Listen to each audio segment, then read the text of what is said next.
নমস্কাৰ, মই সফিউল ইছলাম।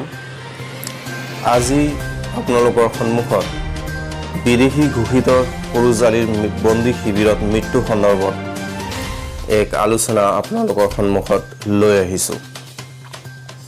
ভিডিঅ' চোৱাৰ পূৰ্বে আপোনালোকে লাইক, শ্বেয়াৰ কৰিব, কমেণ্ট কৰিবলৈ নাপাহৰিব আৰু এতিয়াই ছাবস্ক্ৰাইব কৰক, কিয়নো ছাবস্ক্ৰাইব কৰিলেহে পৰৱৰ্তী সময়ত একে ধৰণৰ আৰু নতুন নতুন তথ্য আপোনালোকে শুনিবলৈ পাব, চাবলৈ পাব।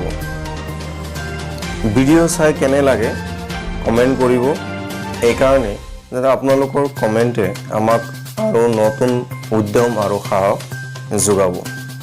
বন্ধুসকল, আজিৰ বিষয় হ'ল মৃত্যুৰ আগত বিদেশী ঘোষিত সৰুজালিৰ মৃত্যুৰ পাছত স্বদেশী হ'ল বিদেশীৰ মোহৰ মূৰত লৈ পত্নীসহ এটা বছৰে ডিটেনশ্যন কেম্পত বন্দী থকা সৰুজালিৰ GMCHত মৃত্যু। পত্নীক ডিটেনশ্যন কেম্পত এৰি নিঃশব্দে স্বগৃহ পালে স্বামীৰ মৃতদেহ। পুনৰ এক হৃদয় বিদাৰক ঘটনাই আৱেগিক কৰি তুলিছে সকলোকে। দৰিদ্ৰতা যে মানৱ জীৱনৰ এক ডাঙৰ অভিশাপ, পুনৰবাৰ তাকেই প্ৰমাণ হ'ল। প্ৰকৃত ভাৰতীয় নাগৰিক হোৱা স্বত্বেও বিদেশীৰ মোহৰ মূৰত লৈ পত্নীক অকলশৰীয়াকৈ এৰি চিৰ বিদায় মাগিলে ধিঙৰ এগৰাকী ৭৭ বছৰীয়া বৃদ্ধ দুৰ্ভগীয়াই। সম্প্ৰতি এই ঘটনাক কেন্দ্ৰ কৰি সমগ্ৰ ৰাজ্যত সৃষ্টি হৈছে তীব্ৰ প্ৰতিক্ৰিয়াৰ। নগাঁও জিলাৰ অন্তৰ্গত ধিঙৰ বটাবাৰীৰ এহাল দুৰ্ভগীয়া তথা দৰিদ্ৰ পতি-পত্নীৰ ক্ষেত্ৰত সংঘটিত হোৱা এক হৃদয় বিদাৰক কাহিনী হ'ল এয়া। ঘটনাৰ বিৱৰণী অনুসৰি ধিঙৰ বটাবাৰীৰ পৰা বিগত বৰ্ষৰ ৯ এপ্ৰিল তাৰিখে বিদেশীৰ গোচৰত এহাল পতি-পত্নী ক্ৰমে সৰুজালি আৰু গোলাপজানক সীমান্ত আৰক্ষীয়ে গ্ৰেপ্তাৰ কৰি তেজপুৰ ডিটেনশ্যন কেম্পলৈ প্ৰেৰণ কৰিছিল। এনেদৰে এহাল দুৰ্ভগীয়া তথা ভিক্ষা কৰি দিন অতিবাহিত কৰা দুই পতি-পত্নী স্বদেশী হোৱাৰ উপযুক্ত নথি থকাৰ পাছতো ডিটেনশ্যন কেম্পত বন্দী হ'ব লগা ঘটনাই সৃষ্টি কৰিছিল তীব্ৰ প্ৰতিক্ৰিয়া আৰু চাঞ্চল্য। কিয়নো পতি-পত্নী সৰুজালি আৰু গোলাপজানৰ পিতৃ মাতৃৰ পৰা আৰম্ভ কৰি দুয়োটা পৰিয়ালৰ সকলো সদস্যৰ উপযুক্ত নথি পত্ৰ মজুত থকাৰ লগতে প্ৰকৃত ভাৰতীয় হোৱা স্বত্বেও এই দুৰ্ভগীয়া পতি-পত্নী কিভাৱে বিদেশী হ'ল তাক লৈ উত্থাপন হৈছে বিভিন্ন ধৰণৰ প্ৰশ্ন। কিন্তু আচলতে বাস্তৱত বৈধ নথি পত্ৰ, প্ৰকৃত ভাৰতীয় মোহৰ চাই, দৰিদ্ৰতাৰ অভিশাপ আৰু বিদেশী ন্যায়াধীকৰণৰ আশীৰ্বাদত 3 কন্যা সন্তান আৰু 2 ল'ৰা সন্তান পিতৃ মাতৃ এই দুৰ্ভগীয়া বন্দী হৈ থাকিল তেজপুৰ ডিটেনশ্যন কেম্পত। জানিব পৰা মতে 28 বছৰ পূৰ্বে অৰ্থাৎ 1989 চনত সৰুজালি আৰু গোলাপজানৰ বিৰুদ্ধে 163/18 আৰু 197/18 ধাৰাত গোচৰ ৰুজু হয় যদিও এই সংক্ৰান্তত জাননী লাভ কৰা নাছিল।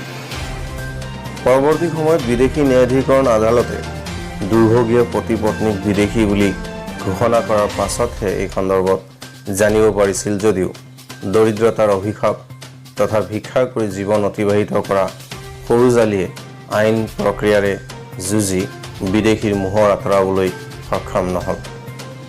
এক কথাত ক'বলৈ গ'লে এয়া দৰিদ্ৰতাৰ অভিশাপ আৰু বিদেশী ন্যায়াধীকৰণৰ দ্বাৰা আচল ছবি বুলি ক'লেও ভুল নহ'ব।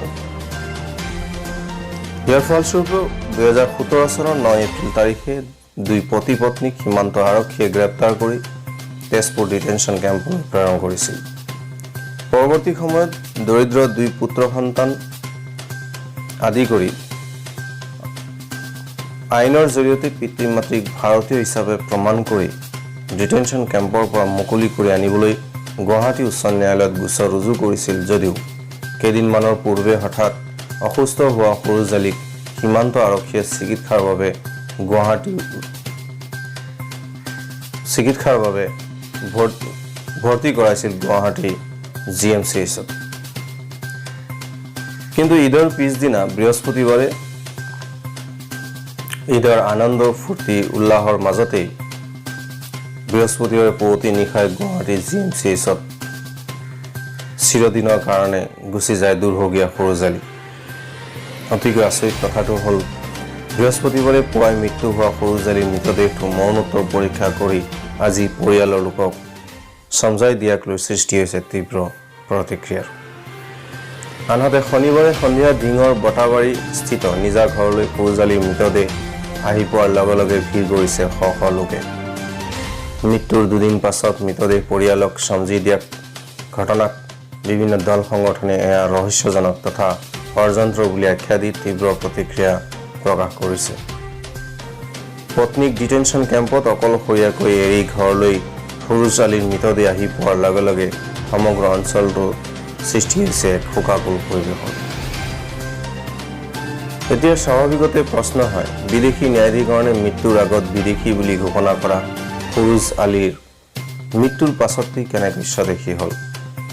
ফিৰোজ আলী যদি সঁচাই বিদেশী আছিল তেনে ফিৰোজ আলীৰ মৃতদেহ বাংলাদেশৰ সলনি তেওঁৰ পৰিয়ালৰ লোকক কিয় সমজাই দিলে?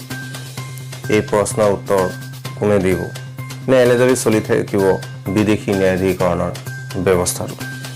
বিদেশী ন্যায়াধিকৰণ সন্দৰ্ভত এতিয়ালৈকে বিভিন্নজনে বিভিন্ন ধৰণৰ প্ৰতিক্ৰিয়া আগবঢ়াইছে। প্ৰাক্তন মুখ্যমন্ত্ৰী তৰুণ গগৈয়ে এইবুলি প্ৰশ্ন উত্থাপন কৰিছে যে বিদেশী ন্যায়াধিকৰণৰ শেহতীয়া কৰ্মকাণ্ডত ৰাইজৰ আস্থা আৰু বিশ্বাস ক্ৰমান্বয়ে নোহোৱা হ'বলৈ ধৰিছে।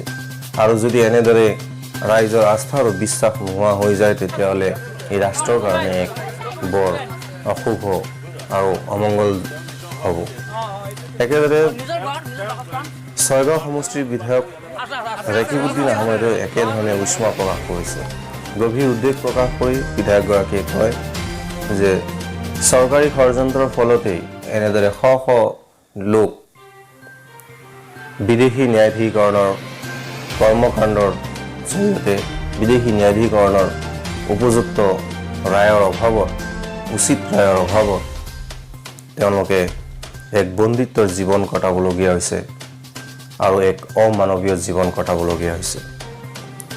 তাৰে এক বৰ্তমানৰ বিদেশী ন্যায়াধিকৰণসমূহত কেনেদৰে মানুহক বিদেশী ঘোষিত কৰা হয় তাৰ এক উৎকৃষ্ট উদাহৰণ হ'ল ছানাউল্লাহ।